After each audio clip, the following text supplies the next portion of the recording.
Okay. All right. Good morning, good afternoon, and good evening to everyone, wherever you are.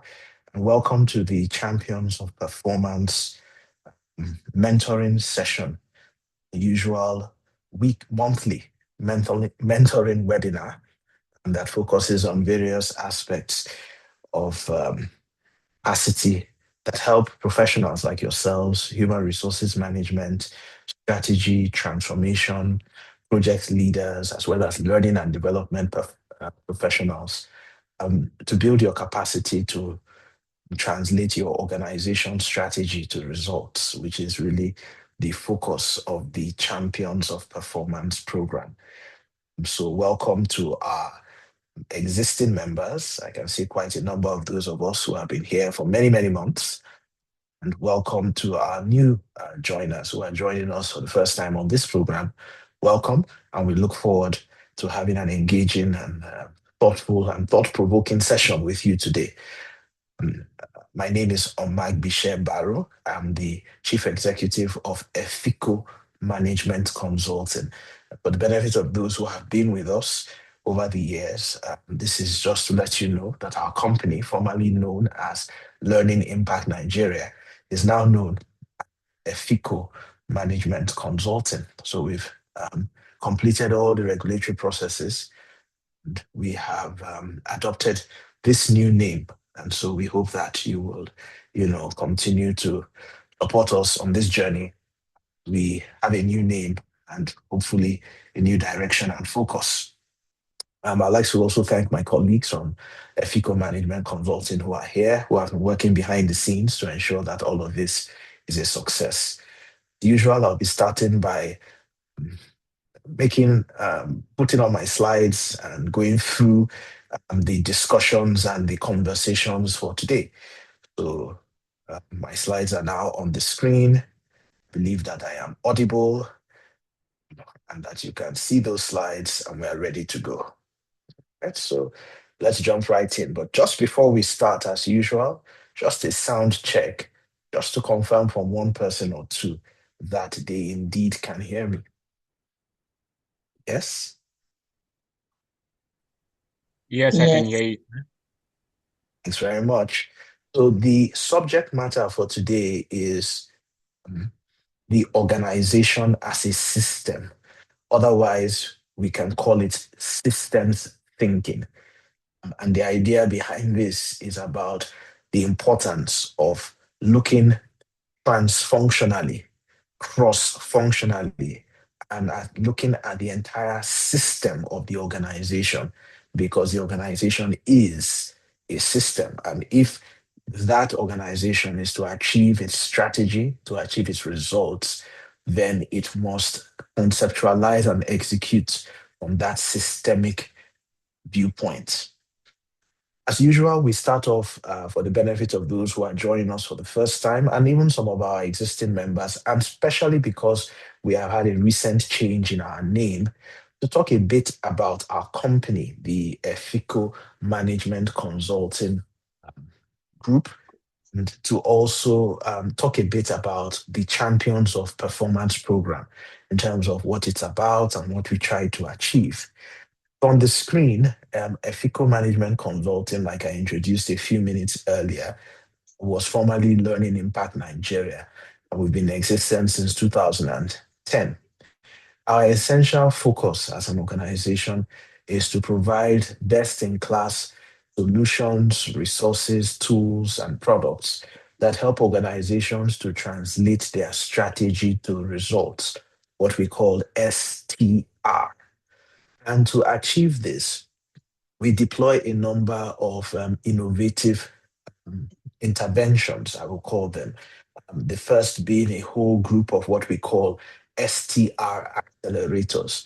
These are some of our core services like organizational development, strategic human resources consulting, corporate training and coaching and mentoring solutions, research solutions, business transformation services, and change management, all of those things that help to accelerate your ability to translate those strategy to results. In addition to the accelerators, we have a number of what we call STR enablers. These are some of our tangible products, especially around technology, that we also deploy. For example, our 360-degree feedback solutions, of our proprietary technology platforms, like the S Tracker, which I will talk about later today, which is a strategy management and execution software. We also have our online EFICO, which is a learning management system. We also have our Life Skills Africa, which is also a platform for teaching and learning life skills for youth, children, and families. The third category of our products are STR tools and resources. These are essentially intellectual and learning resources that we have developed over time that help individuals and organizations to build their capacity to translate strategy to results. So we have some of these tools and resources like our business case studies, our white papers, various types of thought leadership that we do. I would share with you today, as we have even shared on the group over time, um, our executive insights that are published every week in Business Day. All of these are tools and resources, not exhaustive, of course, I have left out a few, that we deploy and we make available to the public, to our clients, to people like you, to help you to build your capacity to translate strategy to results. And of course, we have our community building programs, one of which is the Champions of Performance program, that focuses on building the capacity of professionals like yourselves, strategy professionals, HRM professionals, transformation professionals, project managers, building your capacity to help you translate strategy to results, which really, if you think about it, is the core of everything that you do in your organization. You really want to be able to translate the strategy to results. So that's what all of this is all about. We also have, now that we are and I must say, Nigeria, in political season, one of our other very important programs, and I'll use the opportunity to mention it, is called Let's Get Involved. And the idea behind Let's Get Involved is to build the level of political participation, meaningful political participation in Nigeria by engaging professionals. Oftentimes people say that we have political problems, democracy doesn't work. But the real problem, if you really look at the root cause, like I like to think very systematically and systemically in all things, the root cause is a very low level of political participation. The best we get in Nigerian politics and elections is as good as 22% of the registered voters, which sometimes represent only 10% barely of the registered electorate, and probably will only amount to about 5% of the people who are eligible to vote. So, at such atrociously low levels of participation and apathy, um, it's clear that we have a problem. And that's why we developed a program called Let's Get Involved that provides learning resources and training and conversations to help professionals, because professionals, we are the educated, we are the privileged, we are the exposed. We are the ones who are meant to transform society, not the people at the fringes of society. But if those who are exposed and privileged do not understand how to meaningfully participate in politics and democracy, then you can imagine what the um, what the lot of those who are less educated and less exposed will be. So we encourage everyone to get involved. Finally, as part of my introduction, I talked about the company Efico Management Consulting and some of our products. I'd just like to reintroduce the Champions of Performance program. Like I've said, it's a network of strategy, HR, change management, organizational leaders, learning and development professionals, project leaders interested in supporting their organizations to achieve optimal performance, optimal productivity and performance, and to achieve the key question, which is to perform and to achieve results. We have existed since October 2023, and we meet every third Saturday of the month and have done this consistently since 2023. And we also have a YouTube channel, and we also have Facebook and LinkedIn groups, and very active WhatsApp group. Membership is free, so there's no cost to it. However, we expect people to make a commitment to participate and be engaged on all the platforms that we have, including on this monthly meeting. So we are very grateful for our existing members who are here thus far. And we're also very welcoming of our new people who are joining us. And if you would like to be a permanent member of our group, all you've got to do is to fill out that membership registration form, providing basic information about yourself, the work that you do, and we will immediately, except there's something really wrong with you, admit you into the group and continue to support you in your journey to build your capacity to translate strategy to results. So, ladies and gentlemen, that's a bit about company. Effico Management Consulting. I'm still used to calling it Learning Impact. And you'll notice the slide still say Learning Impact, and we left that for a reason, so that the transition is safe for everybody. So we understand it's not such a hard transmission. Yeah, transition. My colleague Joy has posted the link to join the Champions of Performance group. And so feel free to drop that link into your phone or wherever. You can fill it right now, or you can fill it later on or after the program.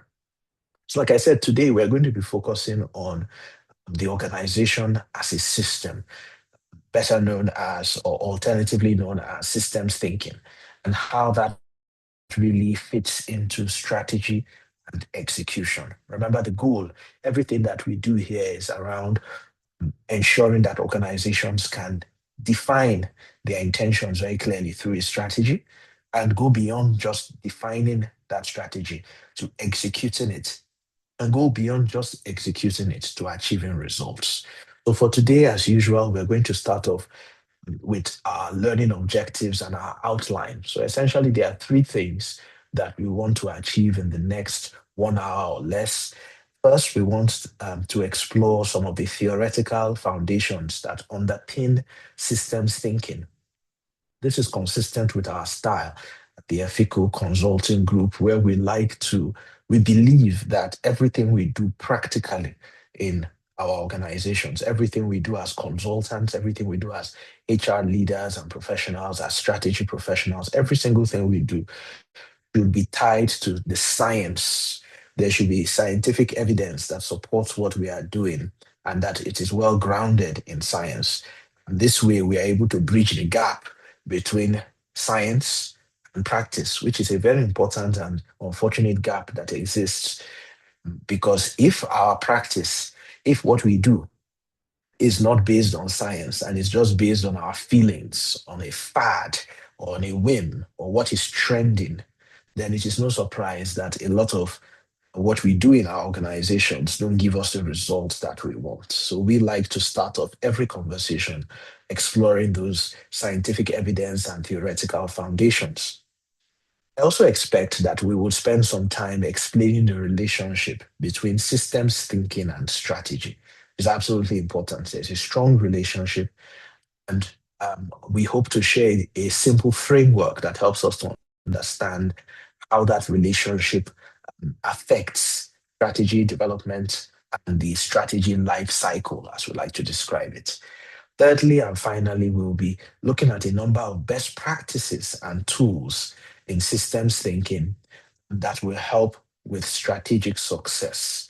So we'll look at the life cycle of strategy in any organization and try to think about what are some of the tools, what are some of the evidence-based practices and tools that can be implemented to ensure that at each stage of this strategy life cycle, you get the results and the maximum optimal impact that you are looking for.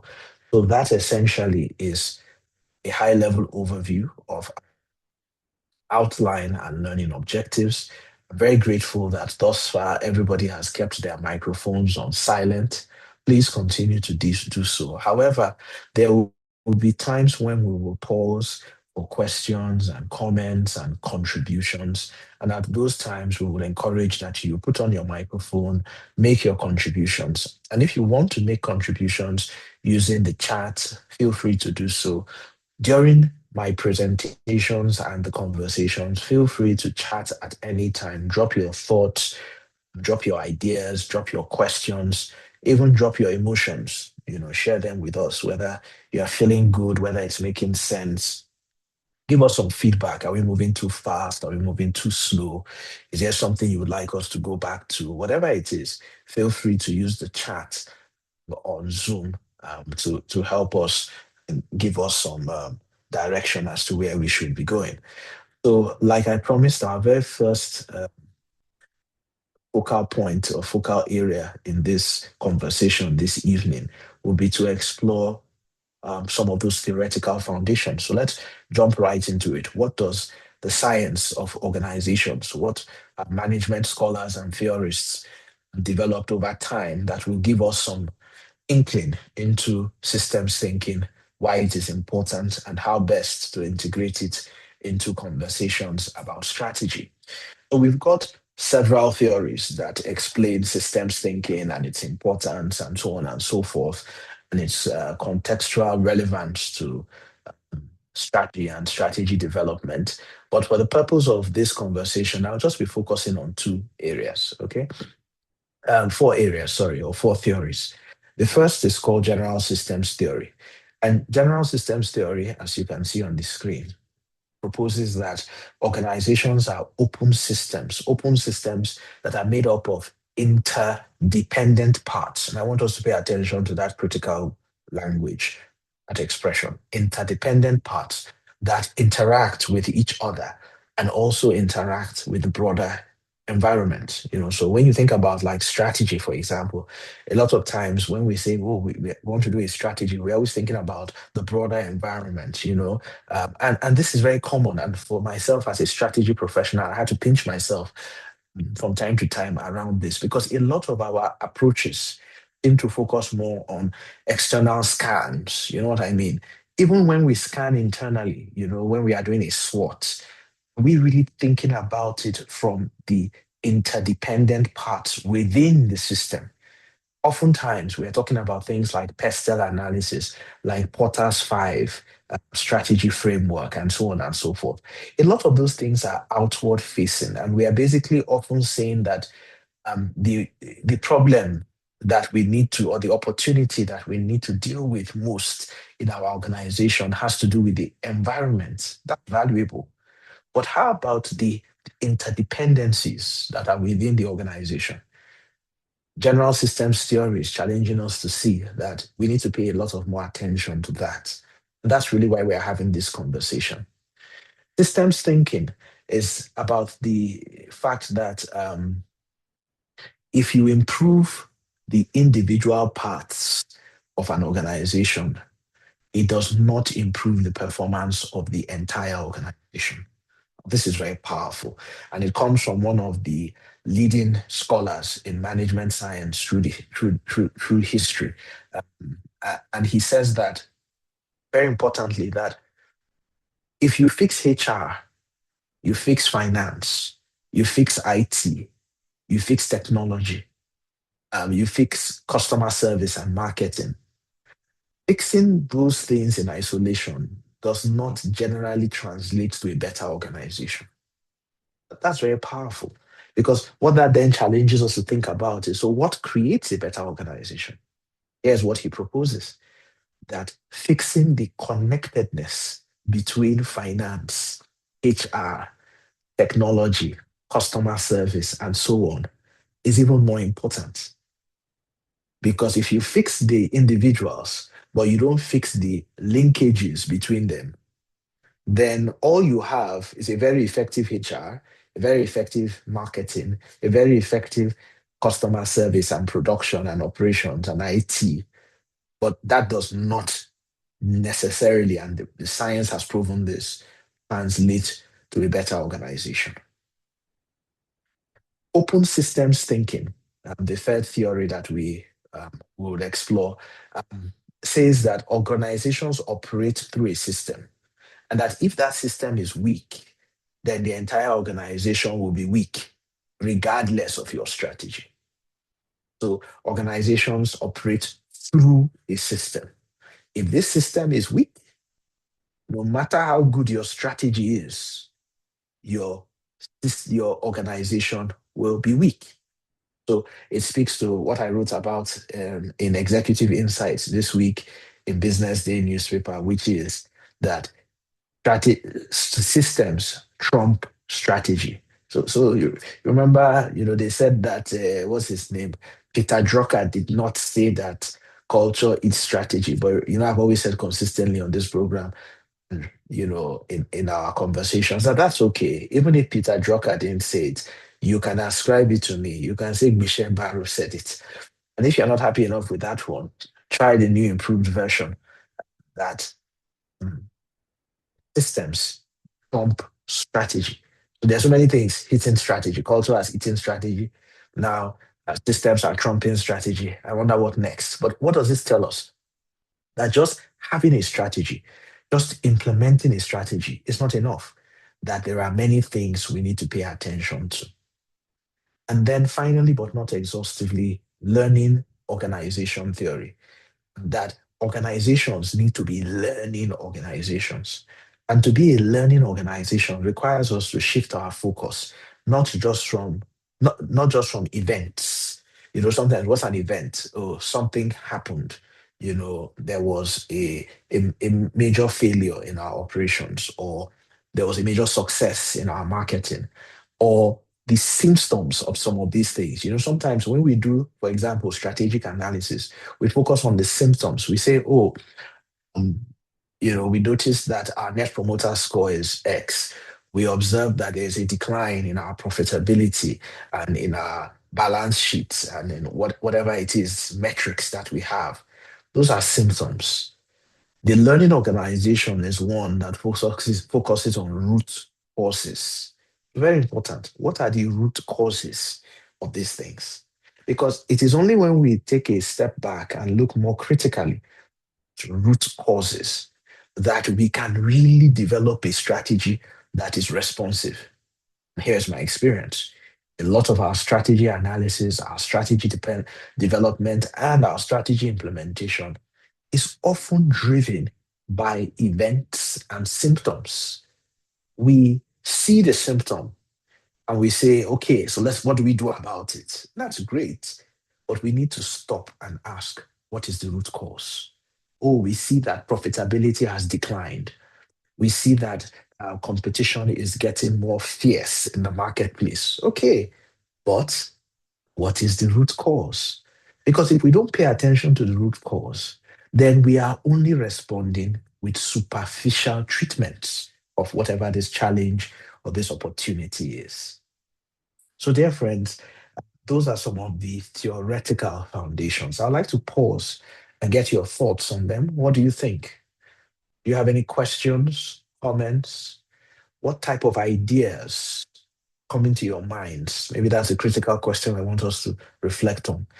From listening to some of these theories in management and organizations, what ideas come into you about, how you have done strategy in your organization, how you implement strategy, how you support strategy if you are in a supporting role or enabling role, maybe in human resources, or if you are the driver of strategy yourself, if you're a strategy manager or strategy professional, or you're in learning and development and your job is to ensure that strategy works, what has systems thinking and some of these theories of systems thinking created in your mind? The floor is open. I'd like to hear from a couple of people if possible.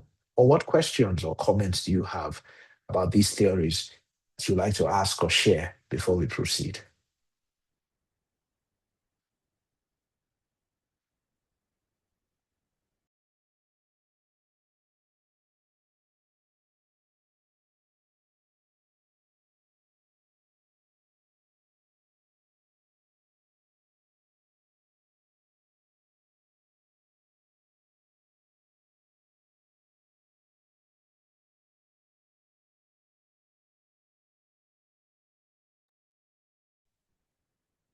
Anybody?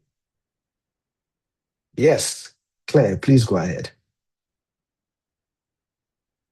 You can put on your Okay, microphone.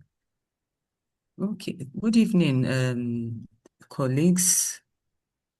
Good evening. Thank you, Mr. Barrow, for this opportunity. So, um, I'd like to say that I think I go with the general systems theory because Mm, I believe, as a result of working over the years, that indeed, within an organization, all the systems are interdependent. mhm, Even, when we claim that, for instance, in the organization where I work, we have the programs area and we have the research area. mm, And so sometimes we tend to think we're different, we're separate. But when you really think of it, at the end of the day, we need each other to mm, succeed in whatever we are doing. Because along the line, you find that, you cannot ignore one area of our implementation and leave the other. And we mm, also depend on whatever experience each of the different teams have had, mm, in mm, whatever they're doing. And then I also think of the fact that we have the administrative arm, the financial part, the mm, HR part, procurement, mm, supply chain like that. We all need to work together, if mm, we want to actually record success in mm, all our implementation. So that's why I support the general systems mm. theory. Thanks very much for sharing that, Claire. One of the fascinating things I took out from what you said was around experience, collective intelligence, collective experience. We underestimate it. Putting people in a room, the fact that somebody is in programs and someone is in research and someone is in IT and someone is admin, all of those experiences that people have are rich experiences. And to the extent that we can put those experiences together in a room, in conversations, and so on, it enriches the productivity and the learning of the organization.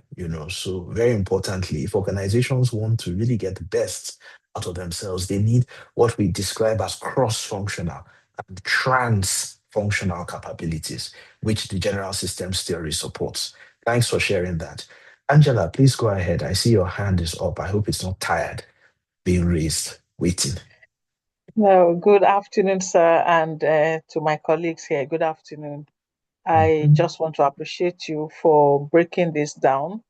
When we talk of system theories, it looks like big grammar, but the way you have broken it down, it shows the interconnectivity of all mhm, the departments that make up the whole system. And mhm, if we really must make or create a better organization, then all the arms, the improvement that we require for one section must cut across so that you're mhm, not doing one part and then leaving the other part. The need mhm, to collaborate mhm, more mhm, comes to play. And mhm, then with mhm, that, everybody seeing themselves as one. The mhm, goals and the objectives of the organization seen as one and not mhm. theirs and ours, then Very we can good. really make and create better organizations. That also Mhm, cuts across, talking about politics that you mentioned earlier, cuts mhm, across, managing mhm. the entire system called Nigeria. If we all Exactly. work together and put our acts together, I'm Mm. sure we will create a better Nigeria. Thank you. Thank you very much for sharing that. And I was particularly intrigued by your very early remark where you talked about how sometimes it seems complicated. Yes, it sounds like Greek, sounds like a foreign language. Sometimes when we think about some of these scientific things, But in reality, you just need to really think about them critically and see how to apply them. And you talked about a number of things. Another thing that struck me from your comments were around capability. How do we build? And that's why we're here, because if you are a HR professional, if you are a strategy professional, if you are a project management leader, if you are a transformational learning and development person, and you don't have that systems thinking, you don't have that cross-functional and transfunctional thinking, then there's no way that you can add value. Because if you think about it, in those roles, you are basically supporting the rest of the organization, or sometimes what we call the core organization. If I use Claire's example, the research and the programs division in her organization, that's the core. But when you are in HR, when you are in projects, when you are in finance, when you are in IT, and you are supporting this core, you need to have this cross-functional expertise. You need to have this cross-functional capability and thinking, without which you will not be able to create the impact that you're looking for. So very important. Thanks very much, Angela, for sharing those thoughts, and for yourself and Claire, being very experienced human resources leaders, for sharing your time with us very frequently on the Champions of Performance group, and also sharing your experiences, which some of the younger and up and coming leaders and professionals in this area certainly find valuable. So let's jump into, we finished with the theoretical foundations. Let's talk about when systems trump strategy. I'm sure you can see it on the screen.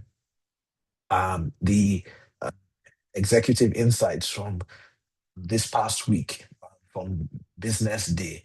The thing that struck me as I was writing it was the reflection on what used to happen when we used to do strategy. And I just want to talk about that, and then we'll move into the rest of the content. So in the early years, when I started working with organizations to build their strategy, we always had a lot of pushback from the leaders of the organizations and the organizers of the strategy retreats that we're often facilitating. And they often started by pushing back around the fact that, they want all the department heads they want this session to go this way. Department heads and function heads will come out, prepare a presentation, and deliver their presentation. So we used to call it the retreat beauty parade approach, where it's like a beauty parade, because the lady or the gentleman, they've decked up, dressed in their best and ready to go down, and they've also prepared their best slides, and it's a beauty parade. They come and tell us how great their department is, how few their problems are, and what great strides and advances they hope to achieve in the year to come. And if their presentation is eloquent and their slides are good and they look good and sound confident, they get a big applause and everybody says, yay, yay, yay, HR, yay, finance, yay. And after the beauty parade, they expect the strategy consultants to go and sit down and analyze all the things that people said in separate presentations, put it all together like you're some genius, like you're some guru, and come up with a strategy, and for them, that's a lot of success.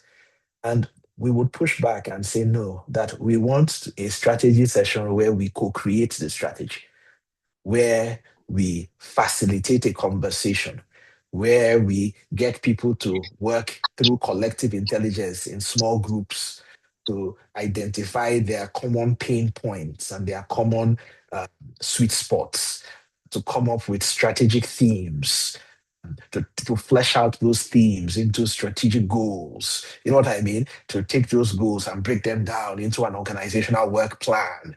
All of this work being done by the participants in the training, working together, in a cross-functional and trans-functional activity, rather than in a siloed departmental and functional approach.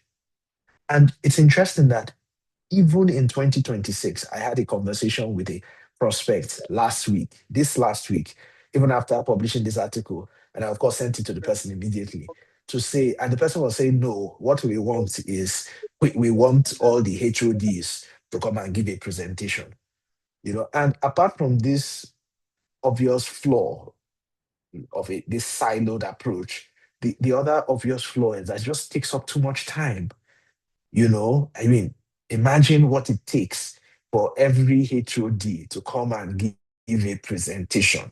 You'll be there. You know what they say when you give a leader or when you give a clergy, a teacher, or a leader a microphone, whether it's a pastor, an imam, or a politician or a teacher, a microphone, the person can go on and on and on. So you find that at the end, the strategy session, people come out to say, what did we discuss? You say, oh, well, HR made a good presentation, but the presentation by customer service was not very good. What's that? Was that the purpose of your strategic retreat? I doubt it. Yeah. And then the article goes on and talks about, some of the great work done by people like Akov, that we mentioned in systems thinking theory and others, and some of the practical experiences that we've had on this subject matter. So if you can catch it, it's there on the group, the Champions of Performance group, and it's also available on the ePaper vendor, www.epaper.efico.biz. So you can check that out and get access to this particular executive insights. So moving on from there, now to the core of our content for today, which is about integrating systems thinking with strategy. So of course, because we are very experienced professionals, we would understand the conceptualization that I'm sharing with you, that when you think about strategy, it occurs across 4 stages. If you think about the life cycle of strategy in an organization, the first stage is strategic analysis. At that stage, we are looking at the organization, looking at the external scan, and trying to analyze. That's where people do things like SWOT and PESTEL and Porter's 5, which we have discussed on the Champions of Performance program many, many months ago. The second stage is the stage of strategy development. So you take the outcome from strategic analysis and you now say, let's go and sit down and develop the strategy, right? So that's the second stage of strategy, of strategy life cycle. The third stage is strategy implementation, where you actually take the strategy that has been developed and you now implement it. And of course, the fourth very important stage is strategy monitoring, evaluation, and improvement, where you are basically, looking at, how well have we done, how well have we performed, and how can we get better so that we are refreshing and enhancing the strategy. These are the 4 conceptually correct, practically accurate representations of what we will call a strategy life cycle. But I hope that makes sense to everyone. Yes? Anybody with a strong objection? Is there a 5th area that we haven't covered? Feel free to share. What do you think? Strategy analysis, strategy development, strategy implementation, and strategy monitoring and improvement. So from a systems thinking focus now, so I want us to bring the 2 ideas together. And that's what this table tries to do, right? So you say, this is what strategy is about. But what does systems thinking challenge us to do each of these stages? So at the strategic analysis stage, that what it really wants us to do, and if you remember what general systems theory and so on and so forth, and systems thinking theory and open systems thinking that we talked about earlier, it really wants us to do a deeper diagnosis the entire system. And like I alluded to earlier, we tend to do an analysis of the external system. We tend to answer the questions up to the point where we say, what is the problem? What are the challenges? What are the political, economic, social, technological, environmental, and legal factors and trends that affect us? We get to that stage. What is the power of buyers? What is the power of suppliers? What is the intensity of industry rivalry? What is the competition from alternative products? Yeah, we do that level of analysis. But do we go down to a deeper diagnosis? To use what we call tools of root cause analysis. Because it is okay to say that, yeah, there is a trend where, people are, there is a problem with violence and insecurity as an external political and social issue. But why? Are we doing a deeper root cause analysis? So, one of the tools that we will share and talk about in this interaction today is what we call fishbone root cause analysis. Again, we've talked about it on the Champions of Performance program, but we will explore it a bit further today. And what's our objective? What we want is accurate problem identification. It's like being a doctor. That's why, think about it, that many times medical practitioners, especially in our part of the world, which is quite unfortunate, you come in with symptoms. Yeah, there's a level of, before it was just the symptom. You just say, okay, what did we see? Isn't it? Say, okay, prescribe this for the person. Then we went into diagnostic medicine where they now do blood tests and so on. In the Western world, they take it up like times 10. It's on steroids. So they will do a CT scan, they will do all sorts of, just for a little headache. Why? Because you want to accurately identify problem. Yeah. And that's what you want to be able to do at the strategy analysis stage. You don't want to just mention the symptoms or the events, like Senge says in his learning organization theory. You want to go deeper, look at some of those root causes. At the second stage of strategy development, systems thinking challenges us to design aligned systems. One of the tools that we will share with you today, we would advocate for your use in your organization, is what we call interdepartmental dependency mapping. I know it's a mouthful, interdepartmental dependencies. What is, and Claire spoke about this, what is that relationship between programs and research, between admin and programs, between research and finance, between HR and IT? How do the departments support and reinforce each other towards achieving either a broad strategy, a specific strategic theme, or even a specific strategic goal or initiative? Why do we do this? What's the outcome we expect? Cross-functional and integrated plans. So that when you are developing your strategy, you don't just say, this is what we are going to do, this is what we are going to do, but you ask the question, if this is what we are going to do, how does every department make a meaningful contribution towards that thing? And in doing that, you will have more integrated plans. And you will certainly have a better understanding by all the stakeholders. So that as you are leaving that strategy development session, the people in finance, the people in IT, the people in production, the people in research, the people in programs, the people in customer service and marketing, everybody would have very clear understanding of their role in relation to the roles of other people.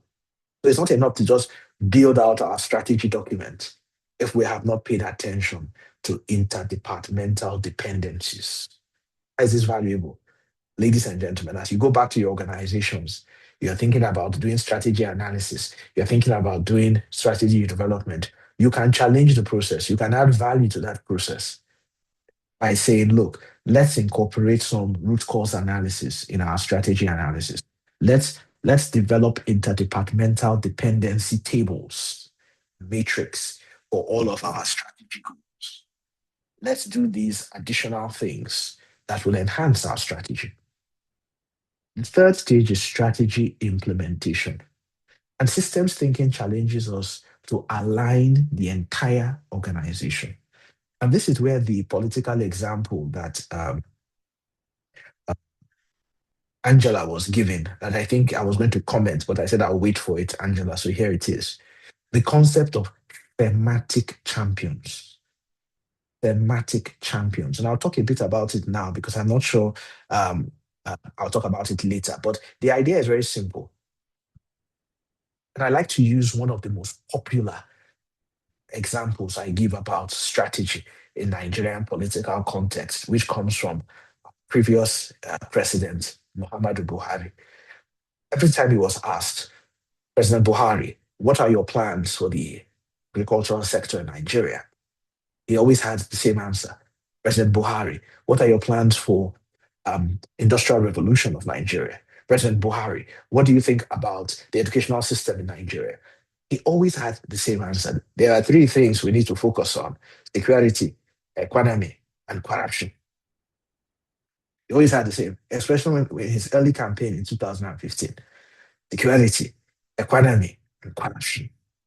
That's what we call thematic areas. The three most important things: security, economy, and corruption. So here's how you implement it. You have what we call thematic champions. You have people that are from your cabinet, from your top advisors. You have a senior special advisor on security, maybe what you call the national security advisor.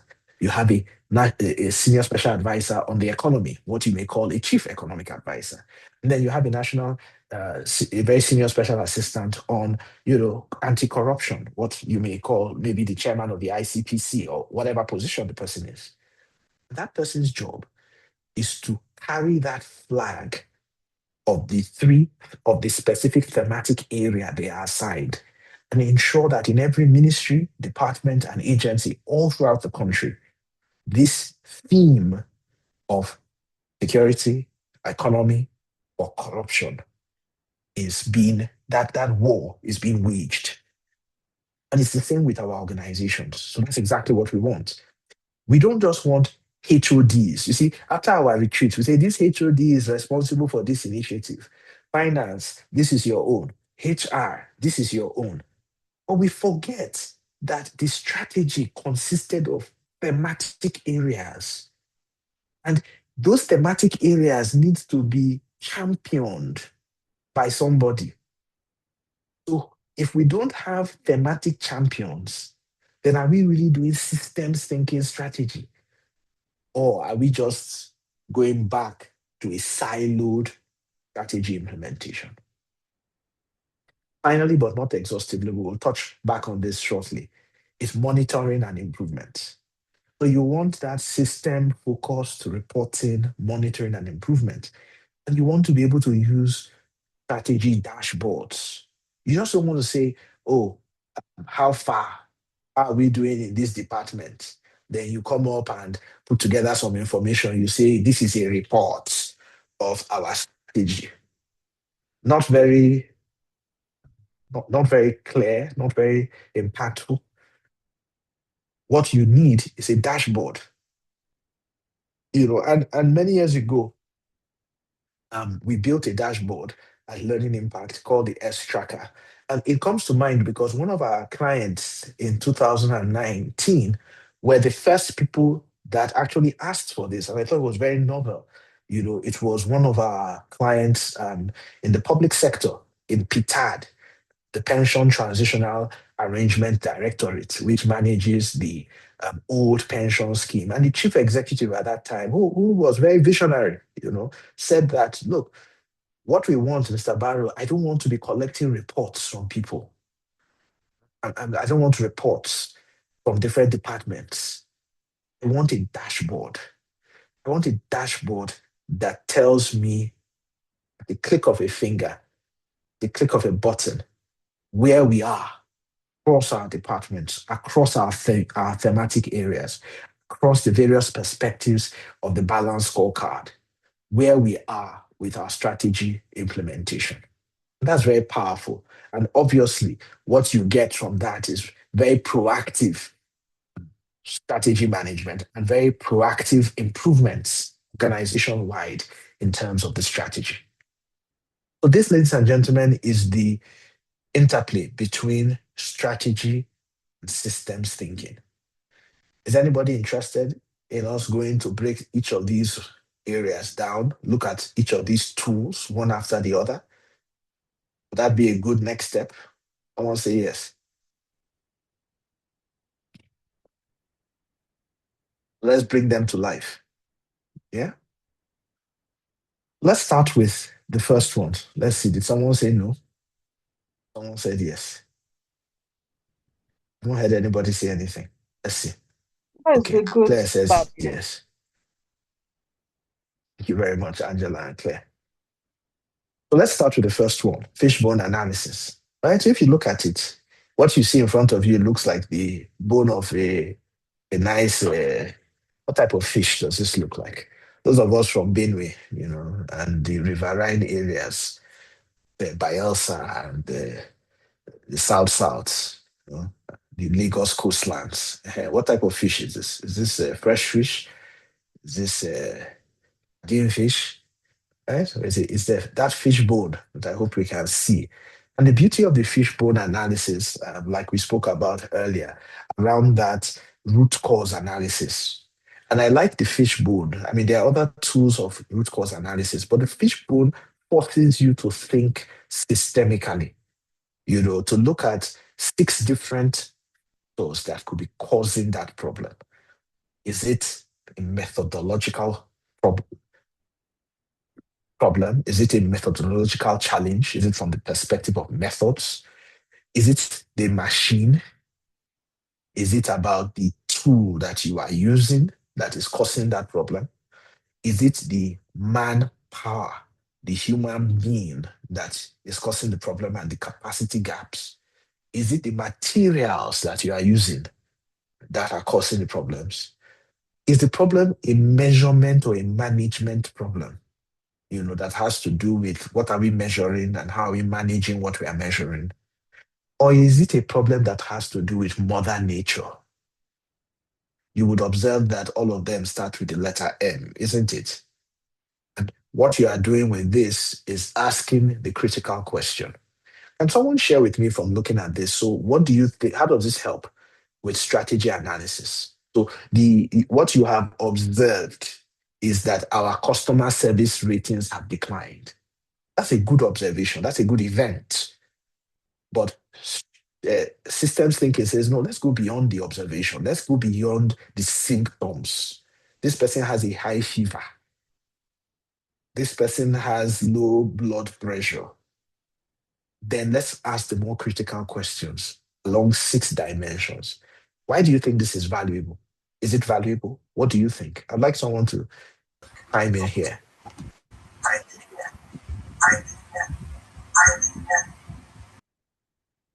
Yeah, anybody with a thought? How does this help your strategy analysis?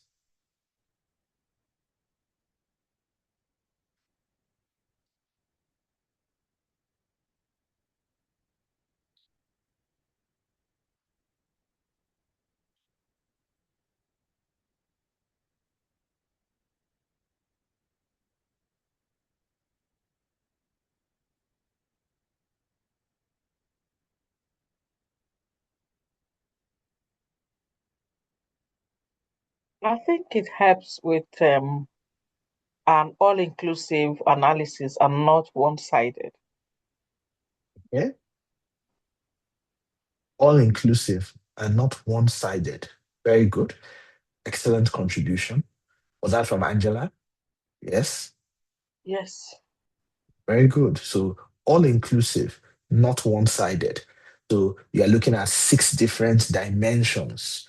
So the reason why we could be having declining service ratings rather than just one dimension. This enriches the conversation and gives you more opportunities to see what you can do to overcome the situation. Very good. Anybody else with a thought around fishbone analysis as a tool for strategic analysis to help to integrate this systems thinking into the strategy analysis process? Anybody? Outside Angela and Claire? Or the rest of us not getting it?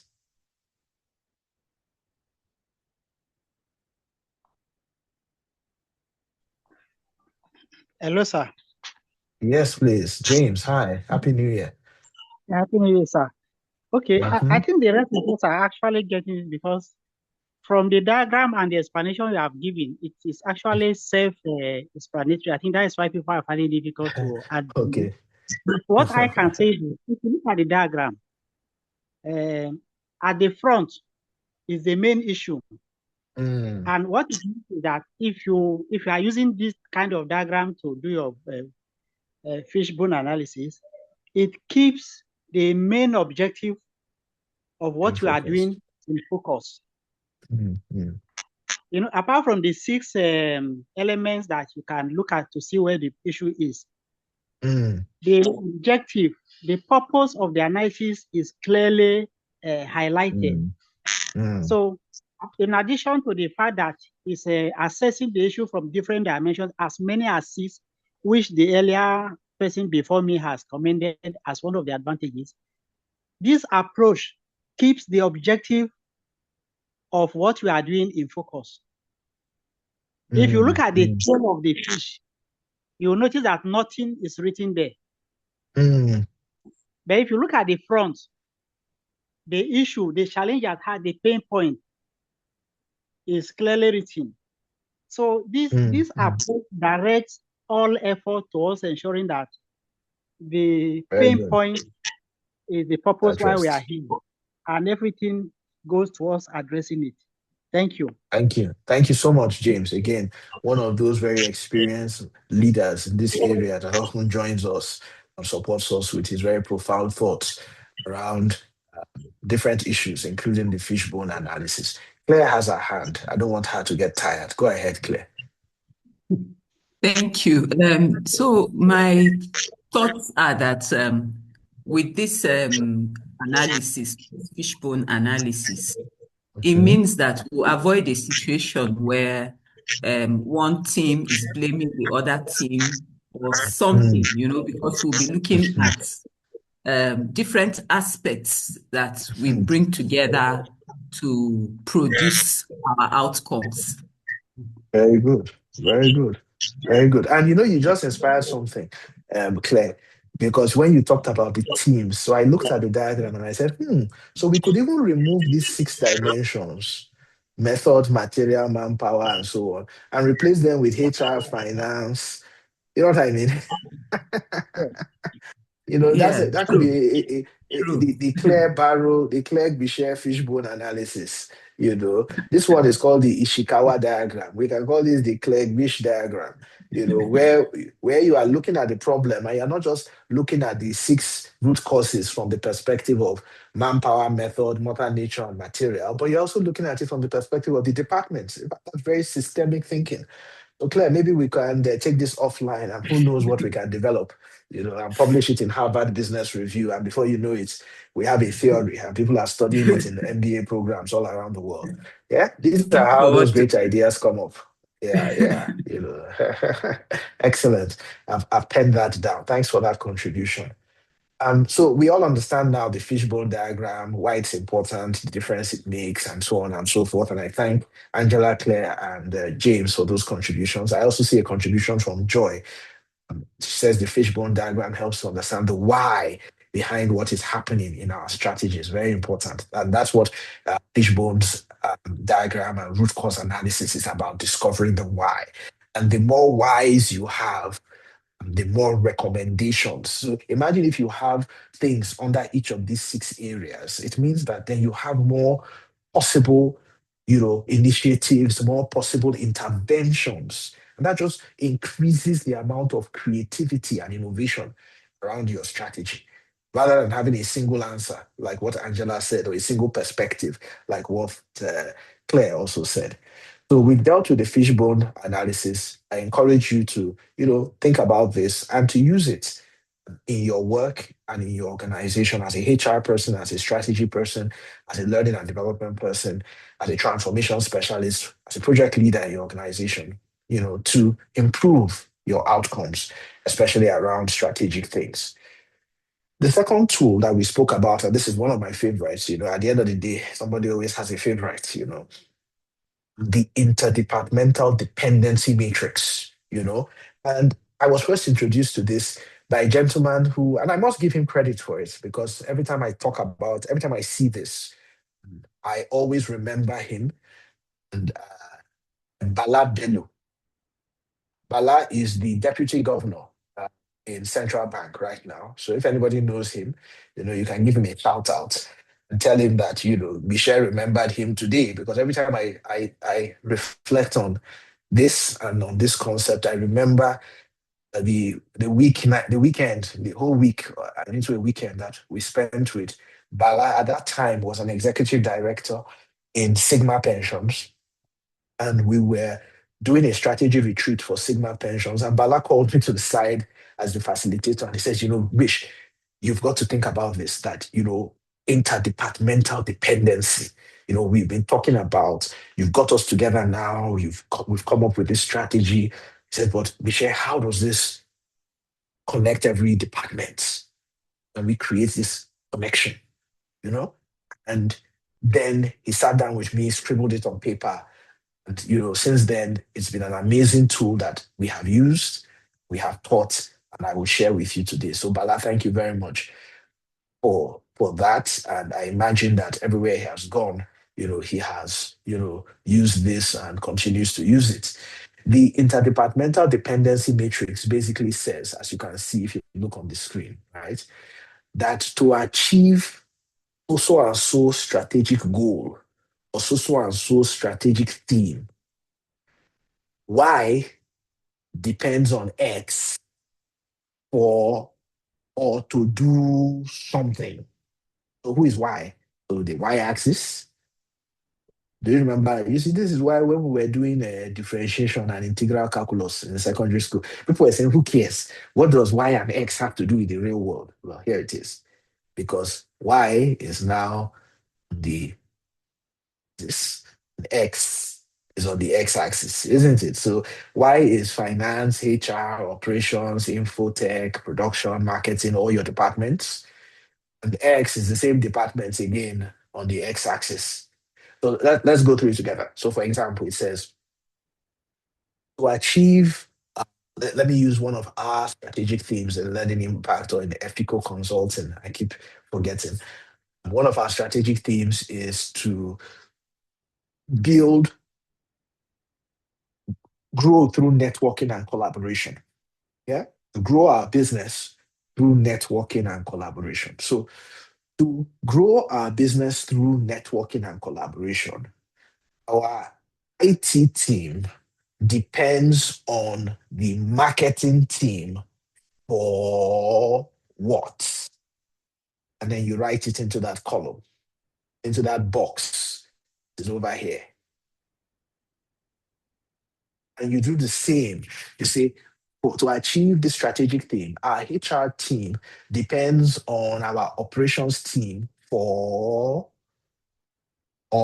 it expects it to do what? Can we see this? What do you guys think? Let me leave the floor to you.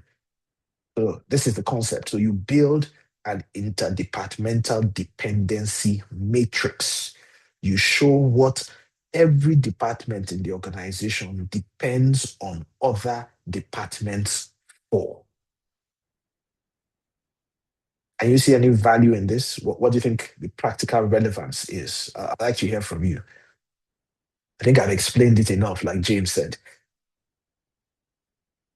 Or is it simple? Is it straightforward? Let me ask a quick question. How many of us use a tool like this already in our organizations? Anybody? Yes, no. Yes, yes. Do we use tools like this? Yes or no?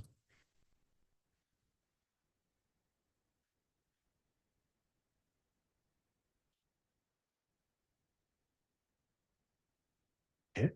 I have a few answers. Not formally, but yes. Very good. So we can use it now formally because it's important. Because when we use it formally, Claire, here's what we can develop. We can develop interdepartmental SLAs. Yeah? This is where this is where you can make promises, the commitments that are required from every department. What exactly are we doing? What exactly do we expect? And this is also a very powerful tool to see what people's responsibilities are. So Ego says, no, we don't use it. Yeah. So thank you, Ego, for sharing that. Unfortunately, as soon as you shared it, the network kicked you out. So I hope you are on your way back now. Yeah.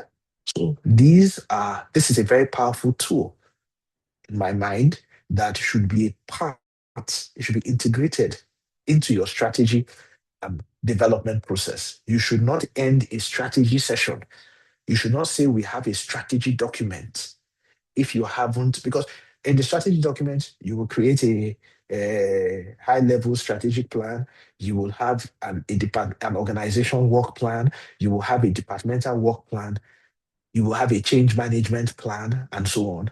What about the interdepartmental dependency matrix? Very important, very powerful, very transformational, right? So again, what does it help you to ensure? It helps you to ensure that you have a document that is not just siloed. You have a strategy that is not siloed, but you have a strategy that shows you the interdependency according to general systems theory. Very, very important. The third tool that we will share as we wind down our conversation is what I talked about earlier, the cross-functional thematic champions. And I think I explained it using that amazing example of security, economy, and corruption. But I want to bring it home. So here's what we want to think about in our organizations. That in addition to those departmental responsibilities that we have, we would identify, let's say we have 5 themes or 5 thematic areas in our strategy that will identify 5 leaders from amongst these HODs and appoint them. Oh, you, Joy, you are the, what do you call it? You are the theme champion for XYZ. You, Dorothy, you are the theme champion for something else. You, Folarin, you are the theme champion for a third thing. You, Kehinde, and Miss Bisbahu, you are the theme champion for something else. So what does that do? It starts building that cross-functional and trans-functional capability. So that if Bisbahu is the theme champion for improving service delivery, it doesn't mean that he's the HOD of customer service. It means that in every department that has any goals related to service delivery, Ms. Bawu will sit down with that team of people and lead that thematic area. So think about how powerful that is. So what that thematic champion is doing is going around all the departments and ensuring that that theme is a success. Contrast this to how we typically do strategy, where there is somebody responsible for an initiative. There's somebody who is working in his department and making sure his department is working. It's not enough. Now we have some senior special assistants who are hovering, who are roaming correspondents, moving around. And what they are focused on is not a particular department. It cuts across the departments. And it helps us to isolate where the strategy is struggling. So by the time you sit across all the departments, the theme champion, then you can see that this theme of driving service excellence in IT, they are not doing it well because you have a more holistic view. That really helps with strategy implementation, right? Then one of the things you then do with this strategy champion or this thematic champion is that they are able to have thematic review sessions. You see, every quarter in many of our organizations, especially in the commercially oriented ones, the banks and the PFAs and the very commercially driven organizations, you have what they call QPR, quarterly performance review. Very good. But think about it. The quarterly performance review is often siloed. You have a QPR for the people in this department, a QPR for the people in the other department, a QPR for the people in this division, a QPR for the people in that division. It's still siloed. By the time you have a QPR on a theme, So all the people that are in this team that have anything to do with this team will come from different departments. Then we will come and discuss the theme, the strategic theme. You see, this is where strategy execution, where it makes sense. Because you say you're executing a strategy in a company, but your performance reviews have nothing to do with the strategy. They have to do with the functions. It's a disconnection. These are very important things. And then what does it achieve for us? The final point on the screen. It ensures the cross-fertilization of ideas, success stories. Because when all of us sit down to discuss a theme like service excellence, a theme like technology disruption, a theme like networking and collaboration, then we cross-fertilize ideas in different parts of the organization. And that's great. That's how we create the learning organization that Senge and his colleagues talked about in learning organization theory. This is how you really harness that collective intelligence. It is critical to strategic success. So cross-functional theme champions. The final tool that we propose this evening to all of us is around strategy dashboards. I remember the story I told you about the chief executive. I think her name is Dr. Ejikeme. I remember very well. Dr. Chioma, if I remember her first name. She was the executive secretary of PITAD. And she said, look, we don't want all these reports. I want a dashboard where we can look at it and we can see high level where we are across the strategy, across the thematic areas, across the various areas of the balance scorecard, across the different departments and units. We can have a high level picture. That's what initiated for us many years ago, the S-Track, a strategy development, management, and implementation tool. So what does it what do you get from a dashboard? You get automated dashboards with centralized tracking and reporting, disaggregation of the performance and the results. You can break it down, different departments, different strategic business units, different divisions, different strategy perspectives, different strategic themes, different years. You can see in 2020, what did we achieve? In 2021, what did we achieve? You can have heat maps to identify troubled spots. You can be able to say, okay, where are all the areas of our strategy that are red? Let's look at all the red areas, red being that we are failing in these areas. Where are all the areas that are red? Where are all the areas that are amber? Where are all the areas that are green? So in a snapshot, again, you can see that, what they call it, heat map of how the organization is doing. This is very powerful. And of course, what does this do? It enhances the insights. And that's the beauty of data.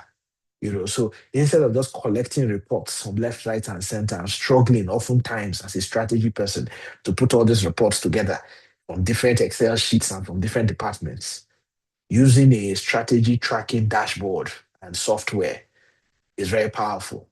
And so we are very grateful for that amazing idea, because a lot of times, these, and I'm showing you today, through a number of examples. I think I've given 2 examples today of how some of the innovations we have done as an organization were driven by the needs of our customers. And it's very common, actually. In fact, that's how a business is meant to be. You are meant to be responding to customers' needs. Oftentimes, of course, we don't even remember who the customer was, but at least today, I've been able to, identify these 2 people, Bala Bello and Chioma Ejikeme. We're very grateful to them for giving us these ideas and challenging us along the lines of our thinking with the interdepartmental dependency, as well as the strategy and dashboard. Yeah, so again, very powerful tools. Ladies and gentlemen, guess what? It's been a long 1.5 hours almost, as we have been reflecting on systems thinking and strategy. We started off exploring a number of theories that are foundational theories that underpin systems thinking and help us to understand how systems thinking relates to strategy and strategic success. We looked at a number of some of those theories, whether it was learning organization theory from Senge, or it was Katz and Kahn's open learning systems thinking theory, or it was Ackoff's systems thinking theory, or the general systems thinking theory from a gentleman with a very long and beautiful German name that I can't remember at this time. And it had its bone in it. Yeah.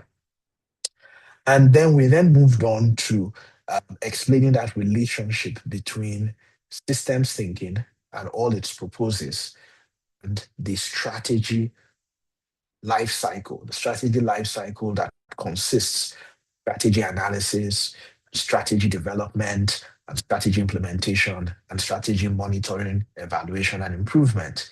And we created that table, that matrix, and then we were able to identify some of the tools and evidence-based practices that can be used to integrate systems thinking across these 4 areas. We identified some of those tools, and you remember them, tools like the fishbone diagram, and then we've come with a derivative of the fishbone diagram being the fishbone management functional diagram, which Claire and I would write a paper on, hopefully to make us popular. I don't know if it ever makes us rich. Then we talked about the interdepartmental dependency matrix, the one I attributed to Bala Bello. Thank him for his insights, where you look at, the various departments in the organization on a Y versus X axis in a matrix. And you answer this question: what is it that Y department depends on X department for in order to achieve our strategy? Then we talked about cross-thematic champions, having a champion for each of the thematic areas and allowing you to focus on the thematic area in a way that we hitherto have never done, in most of our organizations. Quarterly performance reviews, quarterly business meetings, often discussing functional success, functional challenges. We need different and distinct groups looking at the thematic areas, because that helps us to really apply systems thinking and really get to the real issues that are at the heart of the strategy. And finally, as inspired by Dr. Ejikeme, strategy dashboards. Of course, Ejikeme and Bala were not the ones who invented these things. They had obviously come across these ideas and tools somewhere else. But at least for us, they were very pivotal in getting us to pay attention to some of these tools. And that's why I keep on mentioning their names. There's a story of the former American Vice President Al Gore, who ascribes to himself the fact that he invented the internet, And this is because while he was, the leader of the Senate or something, he passed a law on the World Wide Web in America. He didn't invent the internet, but he certainly played an important role. So Ejikeme and Bala certainly played an important role. Yeah. And that's really it, ladies and gentlemen. Final thoughts, questions, comments, contributions before we wrap it up. Systems thinking, the organization as a system, and how all of this impacts strategy analysis, strategy development, strategy implementation, strategy monitoring, evaluation, and improvement. What do you think?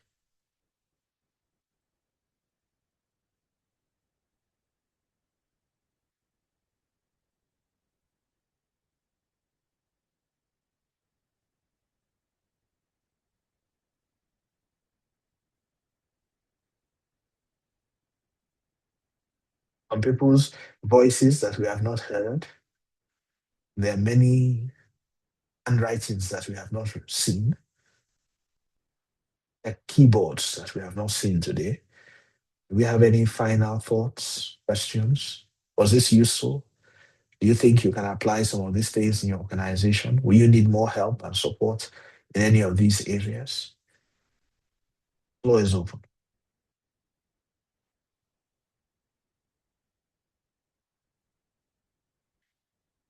Claire, very useful. Thank you.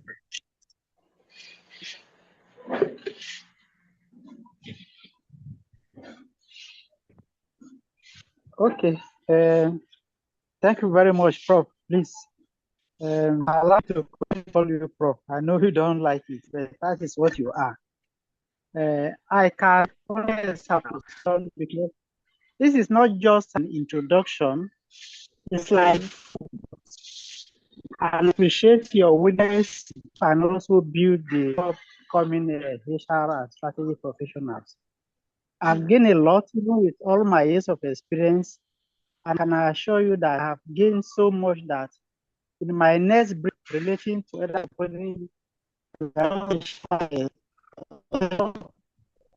strategy session, or even helping an upcoming organization to develop their strategy, we definitely apply some of the knowledge that you have shared in this session. Thank you very much. I don't know. There's nothing for me to add.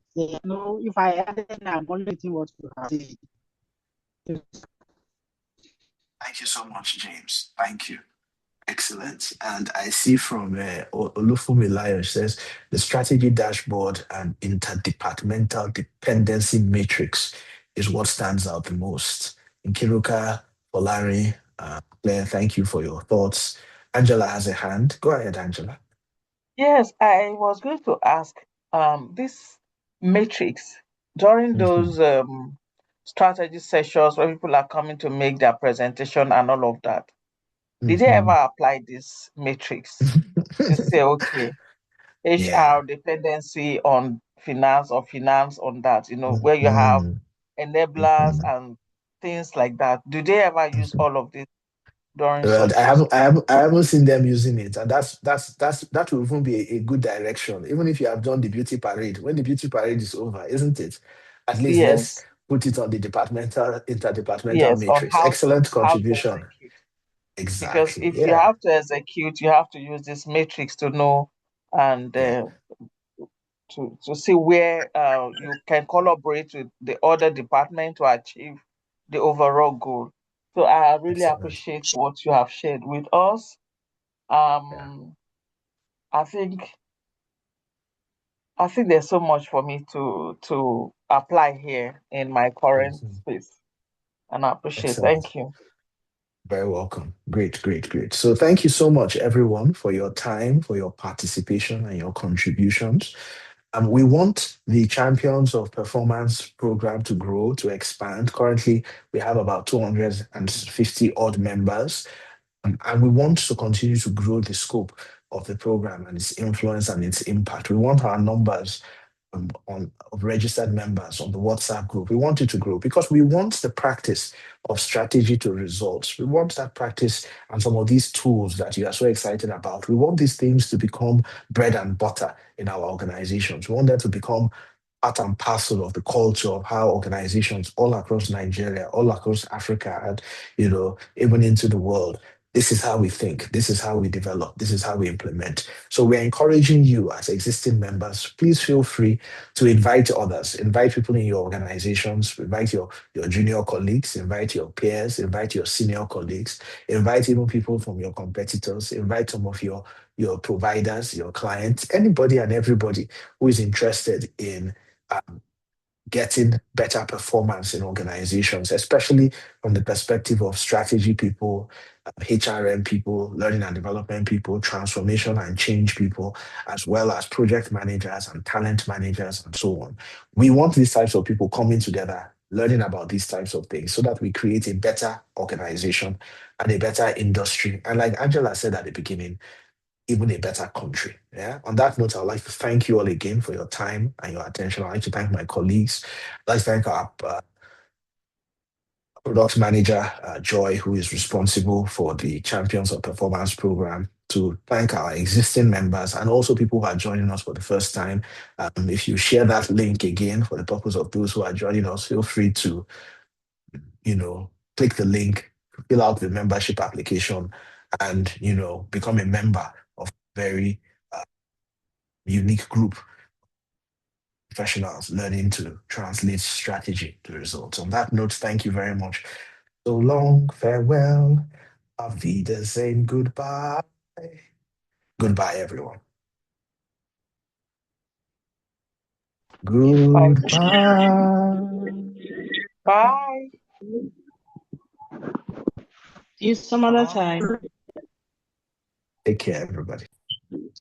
Thank you, sir.